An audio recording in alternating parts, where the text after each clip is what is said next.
This is very controversial.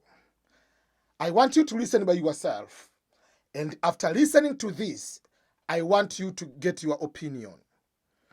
There is new contract between the government of United Kingdom and Rwanda for people who have entered the United Kingdom illegally under asylum seeking now will be transported from Britain or United Kingdom to Rwanda, and all the processes will be taking place in Kigali, Rwanda. They will provide support of legal and the other processes over there.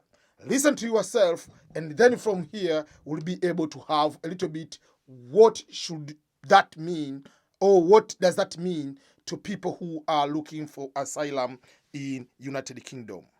So from today, our new Prime migration Minister. and economic development partnership will mean that anyone entering the UK illegally, as well as those who have arrived illegally since January the 1st, may now be relocated to Rwanda. This innovative approach, driven by our shared humanitarian impulse and made possible by Brexit freedoms, will provide safe and legal routes for asylum while disrupting the business model of the gangs. The deal we've done is uncapped, and Rwanda will have the capacity to resettle tens of thousands of people in the years ahead. And let's be clear, Rwanda is one of the safest countries in the world, globally recognized for its record on welcoming and integrating migrants. We believe it will become a new international standard in addressing the challenges of global migration and people smuggling. So I'm grateful for Rwanda's leadership and partnership, and we stand ready to work with other nations on similar agreements, as well as wider reforms to the international asylum framework. It will also allow us to prosecute those who arrive illegally with life sentences for anyone piloting the boats. Up to that moment, there are a few things here I want to make sure you understand. Number one, it is going to start with the people who have entered in United Kingdom from January 1st, 2022 up to today, and those who will coming to to United Kingdom. And remember, not people who are coming legally. By illegally means you enter with a visa. So these are people who are entering illegally and seek for asylum. That's number one you need to understand. Number two, there is the background of this is about the business of cartels. Like there are those cartels who transport people, you pay them thousands and thousands of dollars or pounds or euro, whatever it is, to smuggle you to another country. So they know for sure if that is the case, it's going to disrupt that type of business. So instead of being in the UK and processing everything, they will do the similar processes while everything is taking place in Kigali, Rwanda. Remember, asylum is not you apply today, you get next week. It can take even a year or 2 years or 3 years the process until you are going to be granted the asylum status officially. So that is something else. And then this deal, which they have signed, it has a lot of critiques from opposition in Britain. That was the prime minister was announcing the deal. And the minister, one of the foreign affairs, whatever minister, went in Rwanda to sign that deal in Kigali already. They started to have this plan in March, and officially 2 days ago, they signed the deal, and this is the official deal and what is going to happen.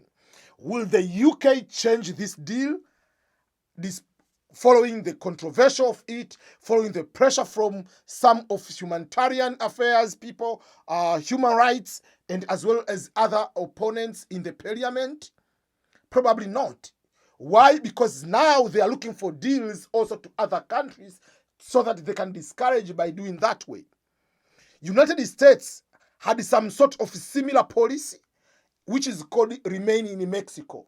That means they used to process for people from Latin America or Southern America, I don't know which particular countries, I have to look at that one, is famously known as Remain in Mexico policy. Under Biden, they removed that one. Now it's going to be returned that while you are processing, you are remaining in another country. It is a very controversial and some of those kind of situation. Why is it controversial? It's because some people say there are some people are not just coming by being smuggling. Some people are coming under the legitimate reasons and their life under threat. And why are you moving from here to another country, a completely different country? So if you process in another country for 2-3 years in Rwanda, maybe someone came from maybe China, I'm giving an example. Then after that, after those 2-3 years, whatever, no matter how long it takes for someone to be there, then when they come to Britain, they are going to restart their life to do adjustment again.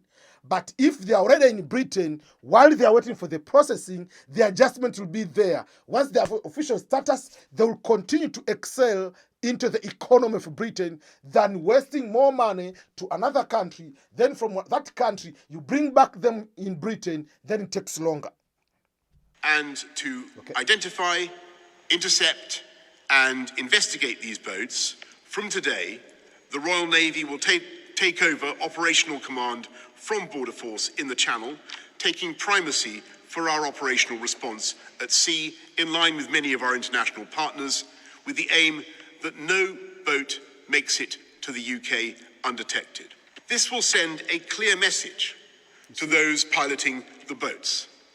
If you risk other people's lives in the Channel, you risk spending your own life in prison.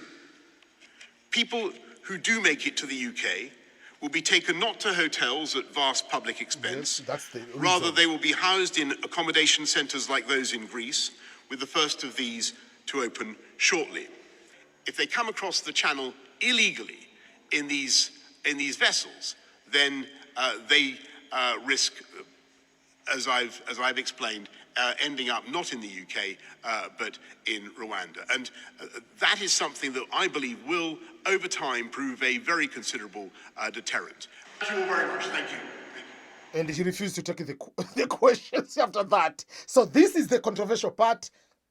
They know that they put in a developing country to discourage you to come there and processing to reduce the people. So I don't know. What's your take on this one? What's your opinion on this one?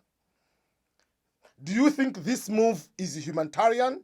Do you think that every person who goes for asylum is just looking for the way to go? Or some people, they have genuine reasons to be asylum?